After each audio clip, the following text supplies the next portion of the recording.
topic of this lecture is a fundamental principle of American foreign policy and American politics. And I'll make it very easy for you because I see that some of you have notebooks out and you want to get the basic theme of the lecture. The theme of the lecture is that American foreign policy is mostly about American domestic politics. That's supposed to be somewhat provocative and maybe even paradoxical, but the fact of the matter is that when American presidents, and since the topic of my lecture series is presidents, when American presidents think about foreign policy, they think at least as much about American domestic politics as they do about the foreign side of foreign policy. And there's a basic reason for this, and the reason is that they don't vote in Montevideo. That is, they don't vote for the American president in foreign countries. You might think that foreign policy is about foreign countries and foreign people. Yes, it is. But it's only partly about that. It's also about winning elections. And when candidates run for president, they know perfectly well that they can have brilliant ideas regarding how the country should be run, but the brilliant ideas get nowhere unless they get elected. And presidents who are already in office understand that they might have brilliant initiatives in foreign policy, but the brilliant initiatives will unravel unless they get re-elected. Okay, that's the basic theme. Now I'm going to ask you a question, since this number of you are students, and if you were in the classroom this afternoon, you would be subject to questions by Professor Whitney. So I'm going to ask you a question. What do you think are the principal issues in the election campaign this year, either so far or between now and November? What issues are the candidates debating? What are they talking about? Now, if you don't raise your hand, I'll have to just pick on somebody and say, there you go. Yes, please. Okay, the war in Iraq. This is an issue. Do you think that this is the most important issue? Well, before we say the most important or not, what other issues are the candidates debating? Yes? Immigration. Okay, immigration is a controversial issue. And this is one that the candidates have to address. So we've got the war in Iraq, we've got immigration. Other issues. Did you watch the Democratic debates week before last? Yes? Health care. Okay? In fact, the Democrats are making a big deal of this. And in those debates, the ones that were held before the Texas primary, I live in Texas, so I was very aware of the debates before the Texas primary. Senators Obama and Clinton spent collectively a couple of hours debating the differences between their health care reform packages, with one arguing that these details are essential and the other these details. So the war in Iraq, immigration, health care reform. What else? Who else? Yes. The economy, okay? And especially in a state like Michigan, which is suffering job losses. Okay? The economy is a big deal. Now, those are four pretty good issues. We might be able to add a couple more, but among those four, let me ask you, how many of you have voted in presidential elections before? Okay. How many of you expect to vote in this presidential election? Very good. When you go to the polls, are you going to be most influenced by the war in Iraq, immigration, health care reform, or the economy, or something else? What do you think? I mean, when you don't have to tell me who you're going to vote for, but what's going to be on your mind when you think about who you're going to vote for and when you decide to cast your vote?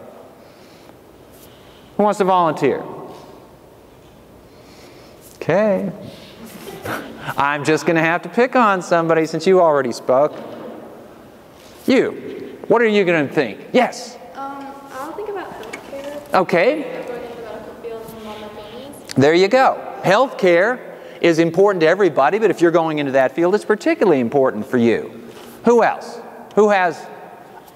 Who's already thinking about priorities? You, sir. Go along the lines of the economy. Okay, the economy. If the economy goes sour, then nearly everything else is at risk. If the economy does well, the nation prospers. If the economy does poorly, how many of you expect to be out looking for full-time sort of jobs within the next 5 years? Okay. The economy is a big deal for you, whether you realize it right now or not. Because if you get out of college and the economy is doing well, then there will be jobs. If the economy is tanking, there won't be jobs, and you'll have to figure out what to do.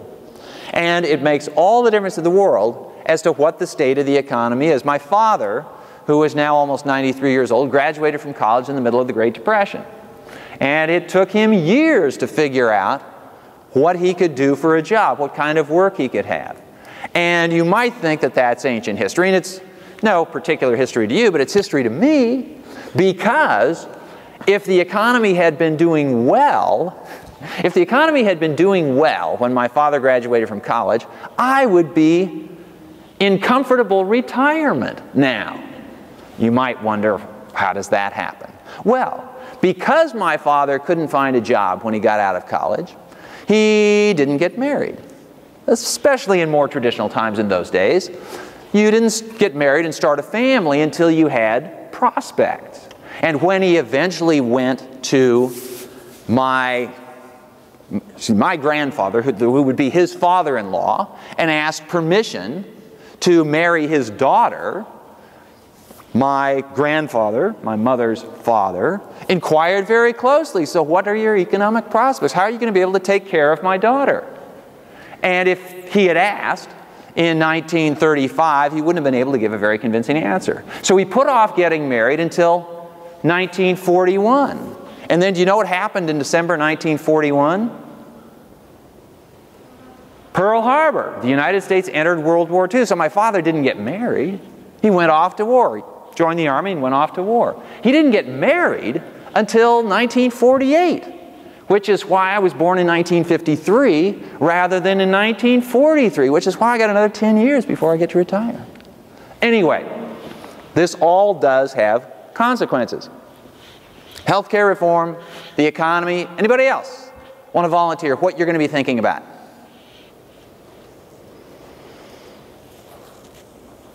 Don't want to make eye contact with me, do you? What do you think about? What issues are important to you?